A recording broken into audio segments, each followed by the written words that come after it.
Ouais, on s'arrête doucement. Eh bien, on est parti. On est parti? Bon. Donc, bienvenue sur notre webinaire intitulé Manager Coach ou comment révéler les talents de vos collaborateurs, comment les dupliquer. Bonjour Damien, j'espère que tout va bien. Ça va très bien. Bonjour Jackie, merci de m'accueillir dans cette série de webinaires qui est de très très bon niveau. C'est un honneur pour moi d'en faire partie et merci à vous tous de m'accueillir chez vous par cet écran-là et de vous arrêter un instant pour réfléchir autour de cette notion de manager coach. D'accord, très bien. Donc, je vais me présenter rapidement. Je suis dirigeant associé de Talent Latin Co. Nous sélectionnons pour vous des speakers inspirants, authentiques, ayant à cœur de placer l'humain au centre de leur discours. Dans ce cadre, j'organise un cycle de webinaires avec nos conférenciers experts pour les soutenir et les encourager dans cette période difficile. Donc, l'objectif de ce webinaire aujourd'hui est de prendre conscience que nous pouvons manager autrement. Quels en sont les intérêts? Comment se passe un coaching si vous voudriez vous lancer ou le proposer à vos collaborateurs? Donc, je vais d'abord présenter Damien. Avec Damien, si tu le permets, Damien, je vais te présenter. Avec plaisir, vas-y. Nous nous connaissons depuis longtemps avec Damien à travers le sport et le basketball en particulier. Je vais donc te présenter, pas succinctement, on va dire, aujourd'hui, mais avec tes expériences majeures. Ton expérience est riche dans des domaines très différents, avec une pratique importante sur le terrain. Tu es formateur en entreprise, tu as été formateur en entreprise pendant longtemps sur les sujets de motivation et de management. Tu es coach accompagnant des managers et des sportifs de haut niveau. Tu as été coach sportif d'équipe professionnelle de basketball, entre autres. Tu es devenu conférencier sur les thèmes de coacher votre cerveau ou devenir un manager coach comme le thème d'aujourd'hui, ou encore la préparation mentale des sportifs pour managers de haut niveau. Et maintenant, tu es dirigeant de ton cabinet de consulting, donc Kaizen Consulting. Quelle est la vocation de ton cabinet en quelques mots, Damien, s'il te plaît? Mais comme tu l'as dit, je me suis construit à travers de 2 décennies d'évolution, on va dire, toutes tournées vers les autres. La première, en tant qu'éducateur sportif, entraîneur euh, professionnel de basket notamment, et notamment au Limoges CSP. La deuxième décennie autour de la posture managériale et commerciale. Et tout ça, ça m'a construit depuis 3 ans, j'ai choisi de construire mon activité professionnelle et de maîtriser la totalité de mon activité autour du coaching, de la formation et de la préparation mentale des sportifs, notamment des sportifs de haut niveau. Mon créneau à moi, mon credo, c'est de mettre en évidence et en lumière les qualités humaines des personnes et des groupes que j'accompagne pour qu'elles envisagent l'avenir avec beaucoup plus d'efficience et surtout beaucoup plus de plaisir. D'accord, c'est très clair. D'accord. Alors, on va commencer ce webinaire avec les premières questions. Pour toi, Damien, quels sont les impacts actuels de la situation sur le plan humain et managérial dans les entreprises? Avant de parler du côté humain et managérial, il y a aussi le cœur de l'activité. Le cœur d'une entreprise, c'est son activité. Et vous, votre entreprise, vous partagez, vous venez de traverser, vous connaissez peut-être encore des moments exceptionnels, difficiles et peut-être même encore douloureux. Vous posez des questions légitimes sur votre trésorerie, sur vos investissements. Comment reprendre une activité commerciale efficace dans un contexte qui peut être incertain? Comment facturer au plus vite et dans les meilleures conditions. Bref, comment relancer la machine dans un climat où peu d'entreprises a de visibilité. D'accord. Donc, Euh, d'un point de vue humain, comme tu le disais tout à l'heure, tu me posais la question d'un point de vue humain. Conserver une activité durant le confinement a été compliqué pour les entreprises. On a navigué entre les congés payés, les RTT, le chômage partiel. On sait que le Code du travail a même évolué durant cette période. Et les entreprises ont dû mettre en place en très très peu de temps, dans l'urgence, des dispositifs de télétravail, d'activité partielle, de travail dégradé avec des précautions sanitaires aussi nécessaires que contraignantes. Mais d'accord. cette période va vraiment laisser des traces importantes dans les relations entre les managers et les employés.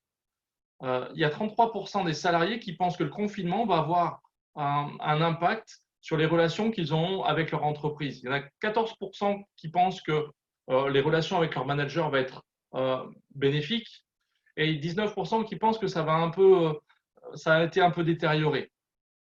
Ceux qui pensent que ça a été détérioré, ils ont eu le sentiment d'avoir été délaissés, que les organisations qui ont été mises en place n'ont pas été à la hauteur de la difficulté, qu'il n'y a aucune compensation qui a été envisagée.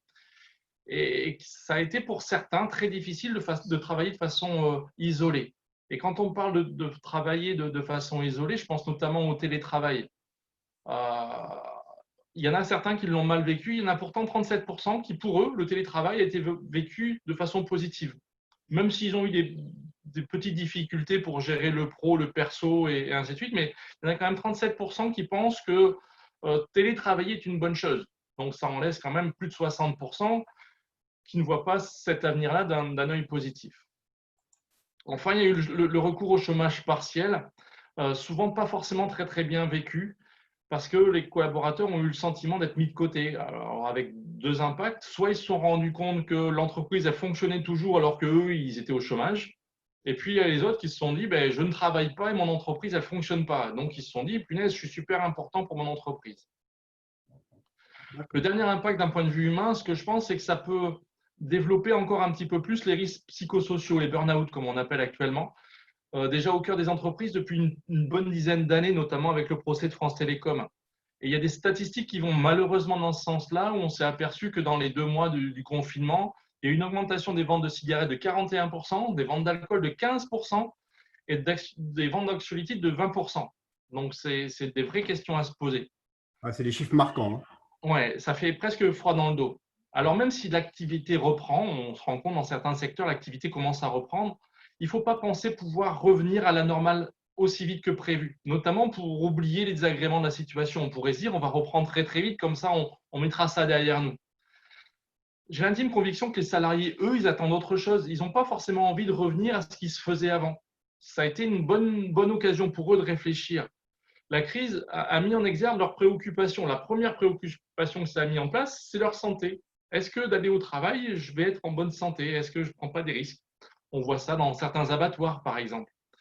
La deuxième chose, c'est qu'ils se sont rendus compte qu'en étant chez eux, ils ont pris conscience de la place qu'ils avaient dans leur famille. Est-ce que c'est monsieur qui fait davantage, madame qui fait davantage? Est-ce que je vois assez mes enfants?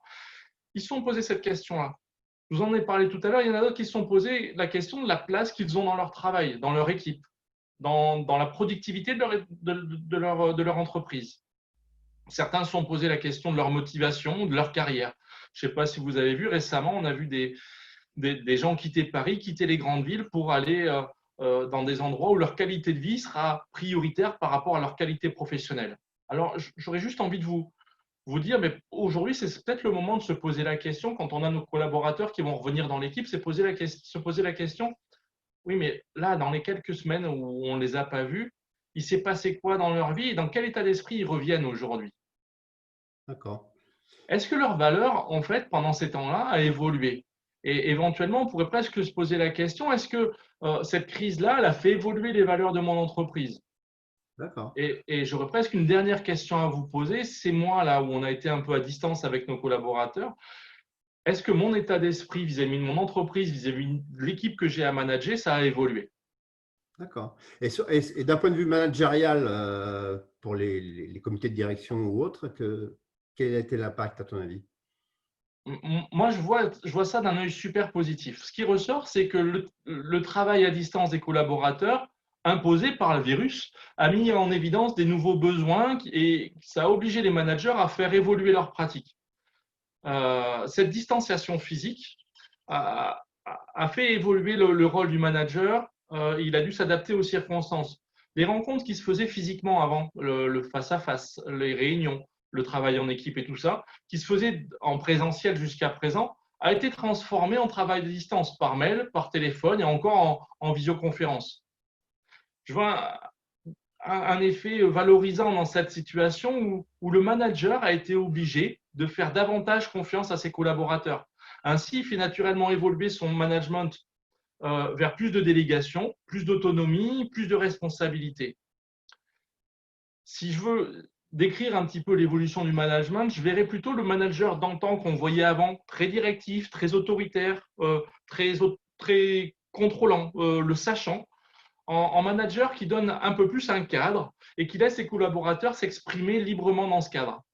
D'accord. OK. Alors, on a bien compris tous les impacts multidimensionnels de cette Covid-19 sur les entreprises et qu'il faut prendre en compte à bras-le-corps. C'est une évidence, mais enfin, c'est une évidence. Tu l'as bien expliqué en tout cas. Mais pour toi, Damien, quelle serait, en quelques mots, la définition d'un manager coach, s'il te plaît? Euh, Comment tu le définirais? D'abord, je le définirais comme un dialogue. Il n'y a pas une personne qui parle et l'autre qui l'écoute, ce sont deux personnes qui parlent et qui s'écoutent. C'est un dialogue entre un manager et un collaborateur avec une orientation éminemment positive et centrée sur le résultat. On ne parle pas pour parler, on parle pour atteindre des objectifs, on parle pour trouver des solutions, on parle pour être mieux. Le manager coach, il va s'impliquer pour aider son collègue à accéder à ce qu'il a au fond de lui, de compétences, de capacités, bref, de talents. Et ceci en apportant du soutien, de l'encouragement dans la découverte des réponses que le collaborateur a en lui. Le manager, coach, n'est pas là pour donner sa vision des choses, il est là pour faire en sorte que le collaborateur trouve des réponses qu'il a en lui. Par son écoute, le manager, coach, favorise le développement du potentiel professionnel et même de temps en temps personnel de chacun, ainsi que la confiance, l'autonomie et l'intelligence collective. Il va entendre dans les questions que lui posera le collaborateur des occasions de faire avec plus d'efficacité. Et il verra dans les erreurs du collaborateur des opportunités d'apprentissage. Il va valoriser forcément les réussites, mais avec beaucoup d'objectivité. Plus que d'apporter des réponses, le coaching est axé sur le fait de poser des questions adéquates pour faire avancer la prise de conscience, l'éveil et la créativité. Le coaching va s'appuyer sur la capacité qu'a l'être humain à grandir, à faire évoluer ses comportements et à mettre en place des actions qui vont être nécessaires pour construire sa réussite. Si on veut donner une image, le manager coach, il va être là un peu comme un tuteur dans un processus particulier du changement. On entend tout le temps parler d'accompagnement au changement. Pour moi, le manager coach, c'est l'outil idéal pour accompagner le changement. Le coaching, il va réinventer le travail. Il va permettre de créer des nouvelles histoires, des nouvelles visions du travail, une nouvelle relation entre le manager et le collaborateur, un nouvel avenir. Et quand on accompagne, on n'imagine pas à quel degré on peut voyager. On peut faire des voyages extraordinaires dans lesquels le chemin est bien plus important que la destination qu'on vise. D'accord. Donc, en résumé, si je résume un petit peu ce que tu as dit, le manager coach, il mouille la chemise pour soutenir et encourager ses collaborateurs. Il est donc, comme tu le disais tout à l'heure, le tuteur de l'arbre ou de la pépinière de femmes et d'hommes en devenir, en fait. Tout à fait. D'accord, ok. Mais qu'est-ce que cela va apporter aux collaborateurs au final? En quoi cela va les rendre les plus efficaces, plus efficients surtout? Ouais. Pour le collaborateur, dans un premier temps, cette posture elle va considérer l'être humain avant le collaborateur. On va y prendre en compte son état d'esprit, ses valeurs. Si on veut faire une parenthèse d'ailleurs, c'est parce qu'il a des valeurs qu'il aura de la valeur, ce qui est important pour un manager. Et on va y prendre compte ses talents. Il est écouté, il est estimé, on lui accorde un temps spécifique que pour lui, rien que à lui. Et la confiance qu'il lui a accordée à ce moment-là a tendance à développer sa propre confiance en lui et aussi la confiance qu'il porte en son employeur qui investit sur la valeur humaine, sur sa propre valeur humaine. Il y a des études qui ont prouvé que les compétences managériales qui séparaient les bons managers des managers moyens, c'était juste la compétence de coaching, la compétence d'accompagnement. Dans cette posture-là, le manager coach il bâtit des liens plus forts avec son collaborateur, avec son équipe. Il les encourage à prendre le contrôle de leur propre apprentissage et à développer leurs propres compétences. D'accord. Ok. Pour les managers et pour les entreprises, ça va leur apporter des choses à eux également. En développant ces compétences de manager coach, vous pourrez légitimement envisager de regagner une productivité et un engagement de la part des collaborateurs qui, de fait, seront beaucoup plus confiants. Ça permettra également de retrouver la banane de vos collaborateurs. Ils vont reprendre du bien-être au travail, la satisfaction dans leur travail. La troisième chose, c'est super important. La troisième chose, c'est que ça va. On a souvent tendance dans les entreprises à fort développement à se poser la question des talents. Le fait d'avoir une posture de manager coach avec nos collaborateurs, ça va permettre d'une part de pouvoir les attirer, ces talents-là, d'autre part de pouvoir les faire grandir Et enfin, de temps en temps aussi, ça va nous permettre de retenir ces talents dans l'entreprise. Ça va permettre également d'accroître la capacité d'adaptation et d'innovation des collaborateurs, ce qui fait que pour évoluer, ils n'auront pas forcément besoin de taper à la porte pour avoir des conseils, ils seront autonomes dans ce qu'ils feront. Ça nous permettra peut-être, dans des séances collectives, de développer des nouveaux axes de croissance, de développement, et surtout, à mon sens, d'entrevoir un rôle managérial qui soit beaucoup plus positif, beaucoup plus constructif et facilitant pour tout le monde, pour les équipes, pour nous-mêmes et pour l'entreprise. D'accord. Et comment tu… quelles sont les aptitudes à ce moment-là et quelles sont les compétences et les caractéristiques nécessaires à développer pour être un bon manager coach, selon toi? L'attitude que suppose le coaching est une attitude qui considère la personne ou l'équipe accompagnée à la fois dans son fonctionnement actuel d'aujourd'hui, mais peut-être encore plus dans son potentiel de demain. Cette approche nécessite à la fois une partie de connaissance de soi, son environnement, ses comportements, ses croyances, bref, son identité. La deuxième compétence qui est nécessaire, c'est des compétences techniques à acquérir. Et la troisième chose, c'est des réelles stratégies au moment de l'entretien. Je vais reprendre les trois. La connaissance de soi, ça va permettre au manager coach d'être au clair avec lui-même, en fait. Euh, un manager qui veut faire du coaching a besoin d'être aligné avec lui-même entre ce qu'il pense, ce qu'il dit et ce qu'il fait. S'il y a un petit décalage entre les trois, les collaborateurs ils vont s'en apercevoir. Et ça, c'est dans le quotidien. La deuxième chose qu'un manager coach va devoir faire, c'est développer sa capacité à observer et à réfléchir sur lui-même. Qu'est-ce que je suis capable de changer? Qu'est-ce qui échappe à mon pouvoir? Et du coup, comment je peux évoluer demain? La troisième chose, c'est sa capacité à contrôler ses propres réactions, ses émotions et ses comportements. Je vous donne un exemple. Dans une séance de coaching, si un collaborateur nous dit quelque chose, le premier réflexe qu'on pourra avoir, ça serait de juger ce qu'il nous dit. Et de temps en temps, en jugeant, on peut avoir l'air surpris. Dans une posture de manager coach, il faut arriver à contrôler ses émotions et à faire percevoir à l'autre personne juste de l'écoute bienveillante et positive. L'autre chose, c'est que en tant que manager coach, bien se connaître, c'est aussi être capable de connaître ses propres motivations, ses propres besoins. Est-ce que moi, en tant que manager, j'ai besoin d'être aimé? Est-ce que j'ai besoin de contrôler? Est-ce que j'ai besoin d'être considéré comme un expert? Je disais un document tout à l'heure où aujourd'hui, on estime à plus de 75% des managers qui sont mis à une position de manager exclusivement pour leurs compétences techniques d'expert et qui n'ont pas forcément des compétences de manager. Oui, tout à fait d'accord. Et ça peut être une vraie problématique dans cette posture-là, où quand le collaborateur dit j'ai cette problématique-là, j'ai ce souci-là, j'ai cette situation-là, le manager doit se mettre en écart et pas vouloir répondre à la place du collaborateur. Et ça, c'est important. D'accord. Je parlais tout à l'heure également de compétences, ces compétences humaines.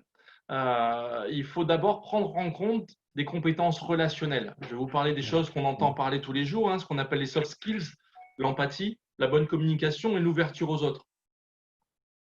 Ça, c'est indispensable. Ça se développe, ça se travaille. Il faut ensuite développer l'ensemble de ces compétences techniques du coaching, savoir créer un climat propice aux échanges, savoir être vraiment présent. Si je vous parle d'écoute active, tout le monde me dit oui, je suis capable d'écouter. Mais quand on écoute bien une séance de coaching, mais on s'aperçoit qu'on n'est pas capable de reformuler, on n'est pas capable de ressortir un mot important, on n'a pas observé l'adéquation entre le corps et les mots qui sont sortis.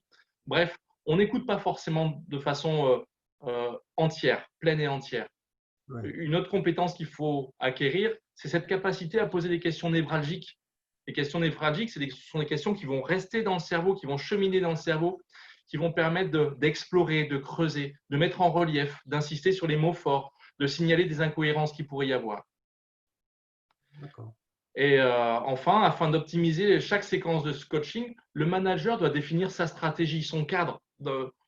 Chaque séance doit avoir un objectif. Alors, même si le cœur de l'entretien, l'objet de l'entretien, de la séance, elle est donnée au collaborateur, c'est lui qui va définir où est-ce qu'il veut aller. La structure, elle est donnée par le manager coach, de façon à ce que le collaborateur il ait un espace, et autant physique que temporel, où il va pouvoir s'exprimer en toute liberté. Il va savoir en confort, on va passer par telle étape, telle étape, telle étape, et on va y aller progressivement. Et ça va permettre au collaborateur de se livrer. Il va pouvoir réfléchir, il va pouvoir comprendre, il va pouvoir créer, il va pouvoir en fait juste libérer ses talents. D'accord. Alors, quelle est la différence pour toi entre un manager coach et un manager leader? Moi, je les appelle les managers leaders, les gens qui ont une vraie empreinte sur Mais l'entreprise. pour toi, ça serait quoi justement un leader? Moi, ça m'intéresse d'avoir ton avis. Un leader, c'est quoi pour toi? Pour moi, un manager leader, c'est un manager qui connaît le chemin à prendre, Hmm. qui fait le chemin, c'est-à-dire qui met la main à la pâte avec ses collaborateurs, comme on dit, et qui montre, troisièmement, qui montre le chemin que les collaborateurs doivent prendre. Effectivement, ça c'est une posture de manager. La posture de manager coach est différente. Le manager coach, lui, va accompagner le collaborateur pour qu'une fois que la destination est définie, on peut parler d'objectif, d'ambition, mais ce collègue va envisager plusieurs chemins à prendre. Il va se dire, ce chemin-là, ça va me coûter ça, ce chemin-là, je vais être capable de faire ça, ce chemin-là, je vais faire ça. Une fois qu'il va voir plusieurs destinations possibles, enfin plusieurs chemins possibles, il va en choisir une, peut-être un mix entre deux. Il va en choisir une en fonction de ses compétences, son expérience, son envie, la rapidité, l'équipe qu'il a autour de lui. Et une fois qu'il aura choisi le chemin à prendre pour atteindre cet objectif, cette ambition, il n'aura plus qu'à définir un plan d'action. Et surtout, le plus important, c'est passer à l'action. Pour moi, la vraie différence qu'il y a entre un management classique et un management plus tourné vers le coaching, c'est que le collaborateur, on va viser deux choses. D'une part, c'est son autonomie et la deuxième chose, c'est sa responsabilité. Et si on donne au collaborateur plus de responsabilité, plus d'autonomie, naturellement, il sera beaucoup plus engagé dans ce qu'il fera. D'accord. Charge au manager d'être juste à ses côtés de façon à lui donner de la confiance. Et d'ailleurs, quand je dis à ses côtés, ce n'est pas juste virtuellement, c'est même physiquement. Dans mon bureau, par exemple, ici, je suis sur une table ronde, toutes les chaises sont identiques, et quand je reçois des clients sur des coachings, ils choisissent leur chaise et je me mets physiquement à côté d'eux. Je vais vous donner un autre exemple. La posture du médecin derrière son grand bureau, vous savez, les grands bureaux avec le médecin, généralement, il est sur un fauteuil super confortable et nous, on est sur une toute petite chaise en face de lui. Généralement, la chaise, elle est un petit peu plus basse que celle du médecin. Mais cette posture-là, de face à face, d'opposition, du sachant face à l'ignorant, pour moi, elle est finie dans une posture d'accompagnement, dans une posture managériale de demain, enfin d'aujourd'hui et de demain, elle est complètement finie. Elle est dépassée. Pour moi, elle est dépassée. La posture côte à côte, elle permet juste de regarder ensemble dans la même direction, en équipe et ensemble. D'accord, très bien. C'est beaucoup plus clair pour moi, Damien, par rapport à ta notion et ton explication de manager coach. Mais dans le concret, euh, pour un manager qui manage tous les jours une équipe voire importante, ça se passe comment pour un manager un entretien de coaching? Peux-tu nous décrire un processus type en quelques mots? Oui.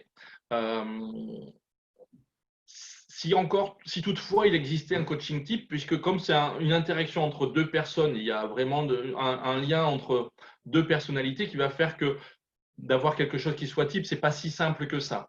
Oui. Avant de définir ça, il y a deux types de coaching. On pourrait définir le premier coaching qui est un coaching situationnel où à une donnée particulière, on va essayer de faire en sorte que le collaborateur trouve une réponse, voilà, sur une situation.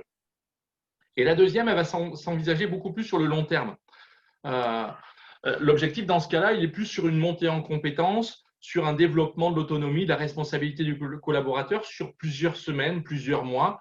Et que ce soit pour l'un ou pour l'autre, ça peut être soit à l'initiative du collaborateur, soit à l'initiative du manager.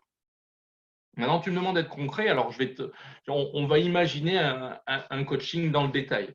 La première chose, avant une séance de coaching, la première chose que le manager doit faire, c'est se préparer.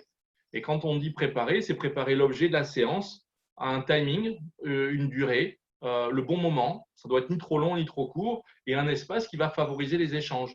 Ça peut être dans le bureau du collaborateur, ça peut être sur un terrain neutre, dans une salle de pause, dans une salle de réunion, peu importe. Faut juste que le manager envoie l'invitation suffisamment tôt de façon à ce que le collaborateur il sache où ça doit être, de quoi on va parler, de façon à ce que le collaborateur, lui aussi, commence à se préparer mentalement. La deuxième chose, c'est un grand classique, c'est l'accueil. L'accueil est super important de façon à mettre à l'aise le collaborateur et qu'il se sente en confort pour envisager la suite de la séance de façon positive et constructive. Ensuite, je vous donnais l'image du médecin tout à l'heure. Cette étape-là est un peu comme le médecin qui va vous poser des questions. C'est le diagnostic. Pour moi, c'est important que ça commence par un questionnement inductif mené par le manager coach pour permettre d'explorer la situation, comprendre les raisons d'être de cette situation, objectives et subjectives, les personnes qui sont en présence, et l'évocation de situations qui auraient pu être similaires et qui ont été déjà réglées ou pas encore réglées. Cette exploration préliminaire identifie la nature de la situation. Est-ce que ça renvoie à la personne, à sa personnalité personnelle, professionnelle? Est-ce que c'est un problème relationnel? Est-ce que c'est un problème du système? Est-ce que le manager coach est déjà impliqué dans la problématique? Est-ce qu'il y a d'autres collaborateurs? Voilà. Tout ça, toute cette période-là va permettre d'avoir un cadre. L'autre étape hyper importante, c'est la définition de l'objectif. L'objectif de processus est défini par le collaborateur et comme on pourrait dire, il n'y a pas de vent favorable à celui qui ne sait pas où il va. Donc pour ça, il est super important, mais vraiment super important, de définir un objectif. Il est indispensable d'avoir un cap et d'en donner du sens. Pourquoi cet objectif? C'est quoi l'enjeu d'atteindre cet objectif? C'est quoi le risque si on n'atteint pas cet objectif? Là, juste pour vous donner un exemple, ces deux questions-là ont l'air toutes bêtes, mais elles font énormément avancer en coaching. C'est quoi l'enjeu? C'est quoi le risque? Ne serait-ce que ces deux questions déjà ont fait avancer le Schmidblick. Une fois qu'on a défini l'objectif, je vous parlais de plan d'action tout à l'heure. Donc, c'est peut-être envisager plusieurs situations différentes et une fois qu'on en a choisi une, c'est établir un plan d'action pour commencer dans la démarche de mise en œuvre. Une dernière étape avant-dernière étape qui est importante, c'est l'entraînement. On peut relier ça à la notion de sport. Aujourd'hui, avant une compétition, quel que soit le sport, on s'entraîne. Mais c'est une situation qui est un peu particulière et qui est indispensable dans du coaching, c'est de mettre en situation. Je vais vous donner un exemple. Il y a peu de temps, j'ai accompagné un chef d'une agence immobilière et c'est exactement le cas dont je vous parlais tout à l'heure. Il était collaborateur de l'agence immobilière, il a acheté les parts de son patron, donc il est devenu de collègue à patron. Et voilà, il avait des compétences techniques, c'était un super vendeur, il n'y avait pas de problème de légitimité, mais lui ne se sentait pas légitime pour animer des réunions. Et ce qu'on a fait avec lui, tout simplement, on s'est entraîné, on est allé dans sa salle de réunion un soir après le boulot, et il a répété sa réunion, comme s'il y avait du monde en face de lui. Ensuite, on a débriefé, il a débriefé, il en a tiré des leçons et ensuite, il a été beaucoup plus à l'aise pour passer à l'action. D'accord. Et enfin, je dirais tout simplement, bien conclure en donnant 2 rendez-vous. Dans mon plan d'action, c'est quoi mon prochain rendez-vous? Et dans ma progression de coaching, c'est quoi le prochain rendez-vous et qu'est-ce qu'on aura à faire? D'accord. Donc, si j'ai bien compris, la méthode de coaching, c'est beaucoup de préparation, surtout. Oui. Il y a du boulot en préparation, c'est-à-dire qu'on n'arrive pas, on ne débarque pas comme ça dans l'entretien, la fleur au fusil. Il y a un accueil soigné, j'ai entendu. Ça me paraît extrêmement important, de ce que j'ai entendu. Un diagnostic clair et bien exprimé par le collaborateur. Oui. Et pas si j'ai bien compris, et c'est bien ça, Damien, et Oui. pas par le manager. Exactement. Une mission d'objectif mutuel, mais surtout exprimée par le collaborateur aussi, c'est ce que j'ai compris. Oui. Un plan d'action qui doit être cadré.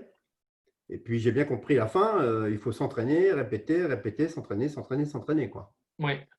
D'accord. Je vais revenir sur les notions d'objectif parce que c'est important.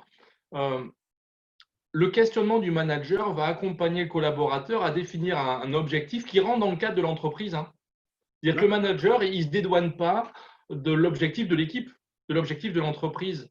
Et c'est par rapport à son questionnement qui doit amener le collaborateur à faire en sorte que l'objectif du collaborateur soit bien en phase avec l'objectif de l'entreprise.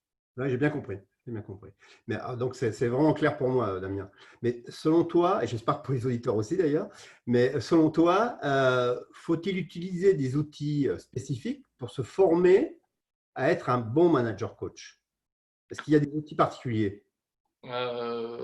Pour être un coach tout court, oui, à 300%. À titre personnel, j'utilise la programmation neurolinguistique qu'on entend souvent parler par la PNL, Mhm. qui me fournit à moi des outils hyper efficaces et surtout hyper rapides pour les accompagnements. Après, c'est une optique que moi j'ai prise. Il existe l'énéagramme, la process-com, l'analyse transactionnelle, l'intelligence émotionnelle et bien d'autres encore. Et chacun va faire par rapport à ses croyances, son ressenti et ses envies, ses aspirations. Maintenant, moi j'ai bien conscience qu'un manager, il ne peut pas en plus passer des journées, des soirées, presque des années pour se former sur des techniques comme ça. Pour autant, il est possible de se former juste aux techniques de manager coach et avoir des outils qui sont très très pratiques, très rapides et un peu passe-partout qui nous permettent de pouvoir naviguer quelles que soient les, les demandes des collaborateurs. Je vais D'accord. juste vous en offrir une, je vais vous faire un petit cadeau, je vais vous en offrir une qui s'appelle la technique du score. Le score, c'est l'acronyme de symptômes, les causes, l'objectif, les ressources et les effets. D'accord. Le symptôme, c'est ce qu'on disait tout à l'heure. C'est le médecin qui va prendre un symptôme. C'est la solution à faire, la situation à faire évoluer. Qu'est-ce que je veux changer en fait? Qu'est-ce qui ne me convient pas?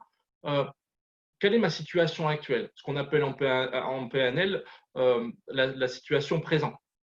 D'accord. On va demander au collaborateur de la décrire très précisément, de décrire quelle est son implication dans la problématique, de décrire également quels sont les autres acteurs qui interviennent dans cette problématique. On va lui demander également en quoi cette problématique-là est importante pour lui ou non. Euh, on va lui demander également, de façon à bien en prendre conscience, quelles seraient les conséquences négatives s'il ne changeait rien. On suppose, tu restes dans cette situation-là, qu'est-ce que ça va te générer en toi?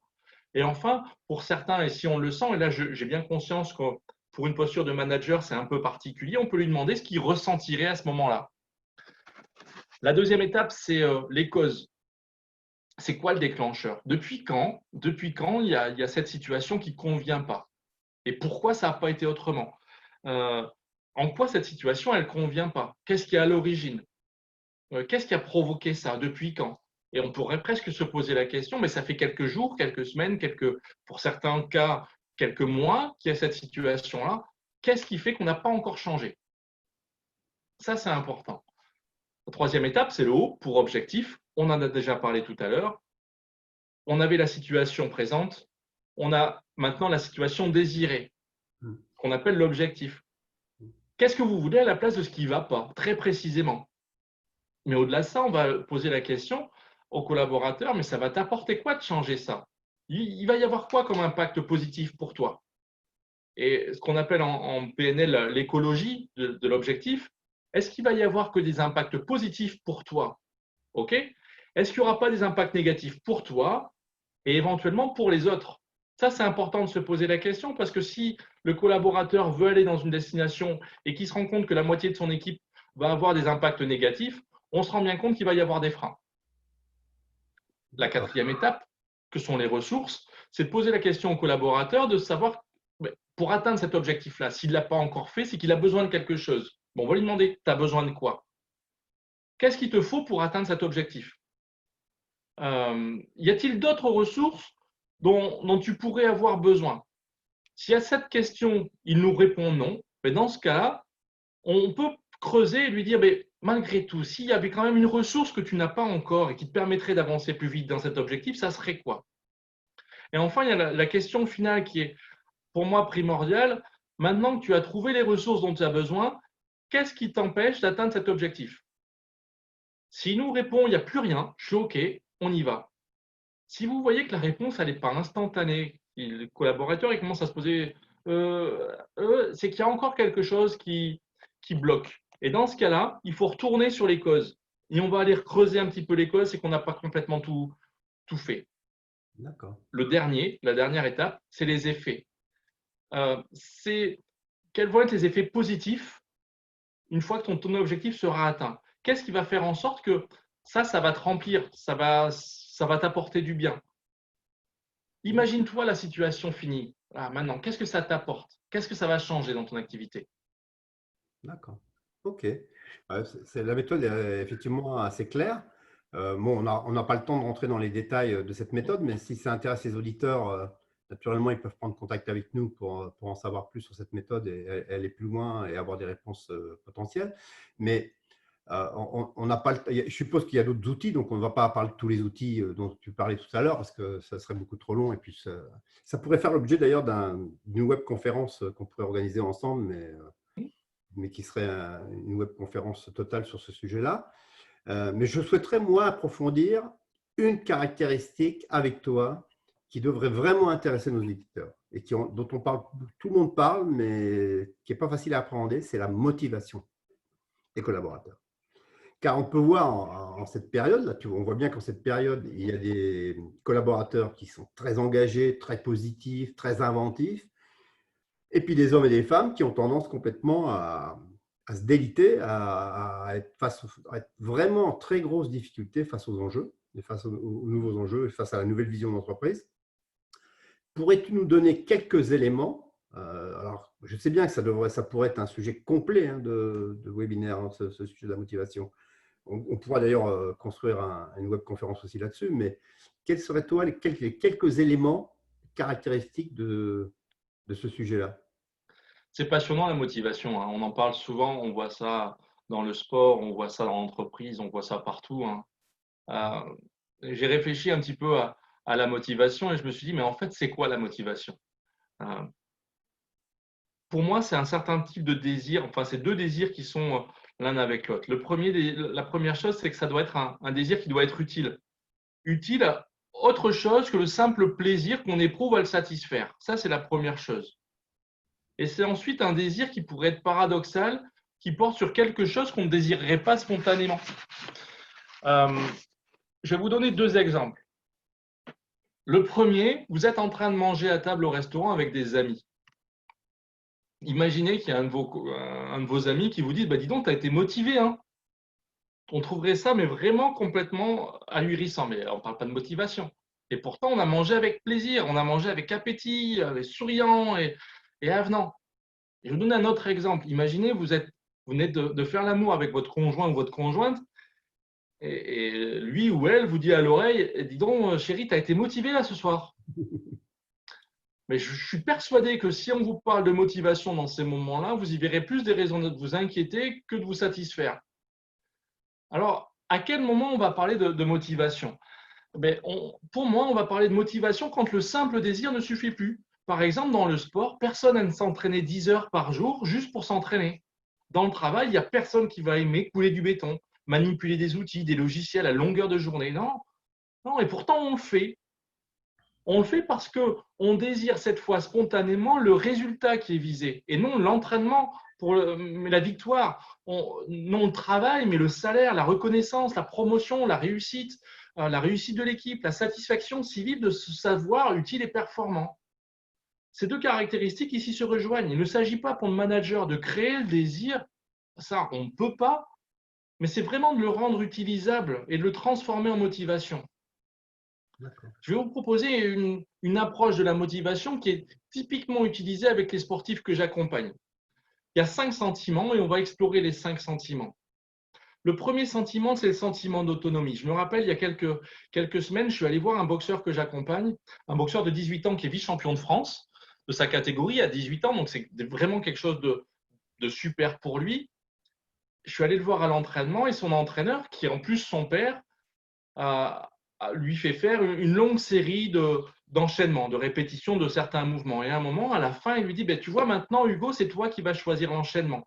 L'enchaînement que tu veux faire. Tu vas me dire pourquoi tu veux le faire, pourquoi tu veux le travailler et dans quelle situation demain ou avec quel adversaire tu pourras l'utiliser. Mais je vous promets que entre les séquences d'entraînement que le manager, son père d'entraîneur avait proposées et les séquences que lui-même avait choisies, il y avait une vraie différence dans son investissement, dans la puissance qu'il mettait dans les coups. Tout simplement parce qu'il s'est senti important, valorisé, investi dans ce qu'il allait faire. Pourquoi? Parce qu'on l'a rendu autonome dans sa façon de s'entraîner. Pour moi, ça, le sentiment d'autonomie va permettre de développer la motivation. Deuxième chose qui va permettre de développer la motivation, c'est le sentiment de compétence et de progrès. Je vais vous poser quelques questions que vous pouvez vous poser pour votre entreprise. Quelle place prend la formation dans votre entreprise? Combien de temps vous accordez à un collaborateur qui part en formation et ce même collaborateur quand il revient de formation?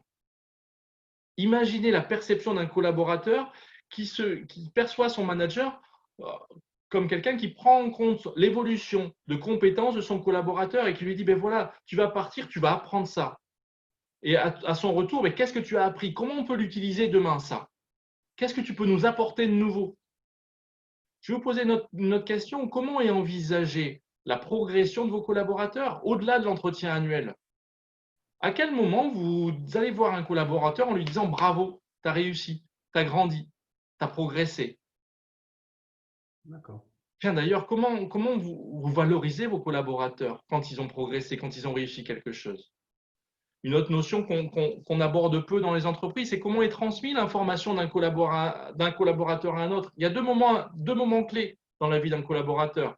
C'est quand il quitte son poste, qui est-ce qui va le remplacer? Comment je vais transmettre l'information que le collaborateur a? Et la deuxième chose, c'est quand il part en retraite, comment je vais faire? Voilà, c'est des questions qu'on peut se poser par rapport au sentiment de progrès, par rapport au sentiment de compétence. Si le collaborateur il sent qu'il progresse, si le collaborateur il sent que plus ça va, plus il augmente son niveau de compétence, plus il grandit, plus il acquiert des talents, mais plus il va se sentir investi dans les missions qu'on va lui proposer. Oui, tout à fait. Ouais. Le troisième sentiment qui est important pour moi, c'est le sentiment de plaisir. Il y a un auteur que j'adore qui s'appelle Serge Marquis. Je vous invite à aller voir. Il a fait une conférence à Nantes il y a 1 ou 2 ans. Il dit cette phrase-là qui est fantastique, c'est « Qu'est-ce qui est présent quand c'est plaisant ?» Qu'est-ce qui est présent quand c'est plaisant? J'adore cette phrase-là. La première chose qui est présente quand c'est plaisant, c'est le sens. Quand les valeurs de l'entreprise correspondent aux valeurs de l'être humain qui compose l'entreprise. Après, on peut parler de communication, d'intelligence relationnelle pour tous, réfléchir sur le cadre du travail, le rythme, les coopérations. Chacun connaît son voilier de plaisir. On sait ce qu'on a besoin pour avancer. Mais charge au manager coach de bien identifier les vents qui vont être favorables pour chacun des collaborateurs. Et je vais juste vous dire quelque chose. Si on veut que les collaborateurs prennent du plaisir, commençons par nous-mêmes montrer qu'on prend du plaisir à être avec eux. Si on sourit avec nos collaborateurs, ils vont nous sourire en retour et le travail sera plus aisé. La quatrième notion, c'est la notion d'appartenance. J'accompagne des coachs sportifs et on passe beaucoup de temps avec eux à ce qu'ils prennent conscience de l'importance de la relation qu'il peut y avoir entre les gens, entre les membres de l'équipe. Comment est-ce qu'ils préparent leurs entraînements? Il va y avoir des groupes de 2, de 3, de 4, et c'est la même chose dans les entreprises. Est-ce qu'on les anticipe ou est-ce qu'on les laisse faire juste au gré du vent, on pourrait dire? Comment ils gèrent les moments off, ce qu'on appelle dans le sport les moments off, les repas, les pauses, le téléphone, les règles de vie? C'est la même chose dans une entreprise. Mais pour autant, le fait qu'on ait tous les mêmes règles, quelque part, nous fait sentir appartenir à un groupe. Comment ils équilibrent les interventions individuelles devant le groupe? Est-ce que tout le monde parle de la même façon? Est-ce que tout le monde a le droit de parler dans le groupe? Dans un groupe sportif, c'est super important, mais vous enlevez le terme sportif, c'est exactement la même chose. Comment est-ce qu'ils envisagent la répartition des rôles, des tâches, des responsabilités dans l'équipe? Qui aura le lead dans le projet, dans l'équipe, sur ça, sur cette thématique-là? Qui va avoir le lead? C'est super important à très très haut niveau. Les managers font confiance à un leader. Des fois des leaders offensifs, des fois des leaders défensifs. Mais ça, il faut que ce soit suffisamment clairement exprimé de façon à ce que tout le monde se sente appartenir à cette équipe-là. Et le dernier sentiment, pour moi, c'est le sentiment d'engagement, donner du sens, savoir vers où on va, pourquoi on y va, connaître les moteurs du salarié. Quel est le moteur de mon collaborateur? Est-ce que c'est la fierté du métier? Est-ce que c'est la fierté de l'entreprise, du secteur, la maîtrise de son métier, la stimulation du métier, la possibilité d'évolution, le salaire? Et oui, il faut bien en parler, les conditions de travail, les relations. Bref, une fois que le manager a pris conscience de ces 5 éléments qui vont potentiellement faire évoluer la motivation des gens, il n'a plus qu'à appuyer sur les bons boutons et faire en sorte que cette personne-là soit motivée de façon régulière. D'accord. Bon, ben, c'est clair, hein, ce que tu as exprimé. Bah, moi, je dirais que en synthèse, quand même, si on veut définir tout ce que tu as dit, je vais essayer d'en faire une petite synthèse, si tu te le permets, Damien. Vas-y, je t'en Euh, prie. le manager coach est une personne qui est orientée donc, sur le positif, comme tu l'as dit, qui regarde donc avec des lunettes bleues plutôt qu'avec des lunettes noires et qui est centré principalement sur le résultat. Le coaching, j'ai bien retenu quelques mots, c'est se réinventer, la relation avec ton collaborateur, c'est créer une nouvelle relation manager-collaborateur où le chemin est plus important que la destination. Ça, j'ai bien entendu. L'intérêt d'être un manager coach, naturellement, est de gagner en productivité, gagner du bien-être, de la satisfaction au travail, de ce que tu as dit, d'aider à retenir les collaborateurs talentueux, Mm. d'accroître sa capacité d'adaptation. Et pour être un bon manager coach, j'ai compris qu'il fallait avoir une bonne connaissance de soi, c'est ce que tu as souligné en premier, avoir de l'empathie, donc toutes ces soft skills dont tu as parlé, dont on parle beaucoup, mais dont beaucoup de gens ont du mal à les définir. Là, tu les as définis. Donc l'empathie, la bonne communication, avoir de l'écoute, s'ouvrir aux autres, et puis ensuite être capable de concevoir des actions, les planifier, gérer les progrès. Tu nous as bien décrit aussi le processus d'un coaching avec ses différentes phases et ces différents outils possibles, avec un exemple d'outil qui est SCORE, hein, que tu n'as pas détaillé, mais dont tu as donné les grandes étapes. Et puis, ta dernière explication sur la caractéristique dont je t'ai demandé un peu d'enrichissement, qui est la motivation. J'ai bien compris que pour que ça marche, la motivation, il faut qu'il y ait un désir utile mélangé à des sentiments de plaisir, d'autonomie, d'appartenance, d'engagement, de responsabilité individuelle. Mm. Et avec ça, ça doit marcher normalement. Oui, normalement, ça doit marcher. Ça doit marcher. D'accord. Bon, écoute, c'est parfait. C'est très Euh, bien résumé. Je vais juste vous donner une autre image. On l'entend souvent, mais elle me plaît tellement, cette image-là. Avant, on pourrait penser que les managers donnaient des poissons à leurs collaborateurs, pensant appuyer leur légitimité euh, sur leur propre savoir-faire, sur leur expérience. Mais très souvent, non pas de façon malveillante, mais tout simplement parce qu'on leur a dit c'est parce que tu es un expert que tu vas devenir manager. Et donc, de fait, eux, ils ont cru légitimement qu'ils n'étaient managers que pour l'unique raison de leurs compétences. Donc, de fait, si on poussait la porte de leur bureau, c'était pour que eux, ils transmettent leur savoir, leur expérience, leur savoir-faire. d'accord. Pour moi, le manager de demain, c'est celui qui va, à chaque fois que le collaborateur va pousser la porte de son bureau, il va naturellement se mettre dans une posture de quelqu'un qui va apprendre à pêcher au collaborateur. Il va se dire, moi, j'ai plus de poisson. D'ailleurs, avec le temps, un manager, il n'a plus d'expertise technique. Il la perd, cette expertise technique, avec le temps. Mmh. Et pour autant, il doit être capable d'apprendre à pêcher. Non pas, ben, comment je fais pour manger, pour le cuisiner. Non, non, non. Comment on va d'abord le choisir, le poisson. Comment on va, quelle stratégie on va prendre pour pouvoir l'attraper. Et ensuite, voir comment on peut faire à plusieurs. Et D'accord. comme ça, on va pouvoir développer en eux leur autonomie, leur responsabilité, leur plaisir. Pour moi, c'est les trois mots primordiaux du coaching. C'est l'autonomie, la responsabilité et le plaisir. D'accord. Merci Damien pour ces apports, ce complément imagé très utile. Donc maintenant, on va prendre un moment pour répondre aux questions qui nous ont été envoyées avant ce webinaire où il y a une question qui a été posée pendant le webinaire qui est très intéressante. Donc on va prendre, je vérifie simplement l'heure parce que je ne veux pas dépasser. Il reste 9 minutes, 10 minutes, donc on est dans les temps, je pense. Moi, j'ai une première question qui nous avait été envoyée avant le webinaire, que je vais te poser. Comment se placer dans une posture de manager-coach auprès d'une équipe en situation conflictuelle ou réticente au changement? Donc, autrement dit, elles ont les deux pieds dans le béton et elles ne veulent pas bouger, quoi. Il y a une autre expression que j'aime bien, c'est qu'on peut difficilement faire boire un âne qui n'a pas soif. Mm. Ça, c'est la première chose. Pour autant, si l'ensemble de vos collaborateurs sont contre la proposition que vous venez de leur faire, ce ne sont pas forcément tous les collaborateurs qu'il faut remettre en question parce que le seul point commun qu'il y a entre tous les collaborateurs, c'est la façon dont le projet leur a été présenté. Donc moi, j'ai souvent tendance à dire que si tout le monde réagit de la façon, ce n'est pas tous les autres qui sont à remettre en question, c'est peut-être moi-même. Donc ça, c'est la première chose. Dans une situation comme ça, je vous proposerai d'être et d'incarner complètement vous-même le changement que vous voulez voir dans vos collaborateurs. Soyez naturellement plus enclin à poser des questions, à être ouvert, à accepter leur feedback.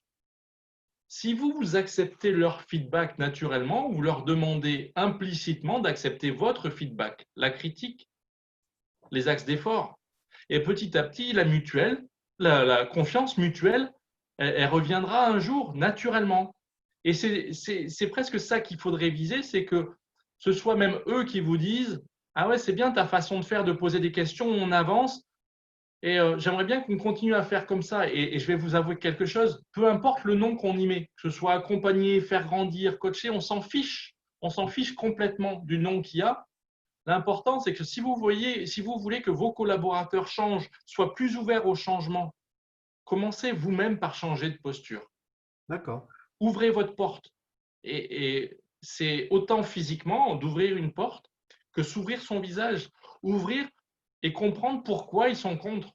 Et pas dire ils sont contre, ça va être difficile. Si naturellement on pense ça va être difficile parce qu'ils sont contre, je vous promets quelque chose, vous avez raison. Ça va être difficile. Oui. Si vous pensez dans votre tête que ça peut être positif, ça peut grandir, ils peuvent changer, ils peuvent voir les choses de façon différente. Et si vous pensez que ça va réussir, qu'ils vont changer, ben vous avez raison aussi. Ils vont changer. Ouais. Alors, il y a une deuxième question qui nous était parvenue juste avant le début du webinaire. La personne pose la question suivante. Je suis chargé des projets transversaux au sein d'un collectif d'experts, entre parenthèses, risque professionnel. Je ne suis pas moi-même l'expert de ce sujet. Je suis un animateur, coordinateur du groupe, de divers groupes de projets. De fait, aucun lien hiérarchique ou de subordination. Ce sont des collègues, des collaborateurs, mais je ne suis pas hiérarchique. Quelle spécificité dans l'approche avec les collègues pour la conduite du projet? C'est intéressant. Le coaching le coach n'est pas un hiérarchique. Il n'y a pas d'obligation à être un hiérarchique pour entamer une démarche de coaching avec des collaborateurs. C'est une posture. Le coaching est plus une posture qu'une fonction. On peut être coach de son collègue. J'aurais une question complémentaire d'ailleurs par rapport à ça, mais je te la poserai après. Mais Ok. Moi, j'ai eu le plaisir d'accompagner de mémoire, c'était à peu près 70 personnes de la direction financière de Decathlon à Villeneuve-d'Ascq sur cette thématique de la posture de manager coach. Et à Decathlon, ils fonctionnent en mode projet, sans forcément prêter d'attention aux hiérarchies. Ils insistent sur la notion de pilote, de leader, de coach d'un projet. D'ailleurs, ils ont même cette dénomination-là chez eux, ils sont coach, mais coach d'un projet. Et cette personne-là, elle est juste garante du cadre, du process, du fonctionnement du groupe sur cette thématique. Un jour, ils sont coach d'un projet, et puis le lendemain, ils se retrouvent experts avec leur expertise d'un autre projet où il y a une autre personne qu'on a nommée coach de ce projet-là. Et ils sont juste garants du cadre quelque part. Encore une fois, le coaching, c'est plus une posture qu'une fonction, c'est plus une posture qu'un grade quelque part. On s'en fiche du grade. Je vais même vous dire, même le terme coaching, on s'en fiche. Oui. L'important, c'est de faire éclore des idées, de faire avancer des projets. Oui, d'accord. Mais moi, je compléterai ta réponse quand même un petit peu, parce que je pense qu'aujourd'hui, avec les outils digitaux qui existent, aujourd'hui, on a largement les moyens de renforcer nos compétences et surtout d'animer le groupe, d'animer ses collaborateurs. Je pense à des outils comme WooClap ou comme Trello, qui permettent d'animer nos collaborateurs lors d'une séance de coaching en direct.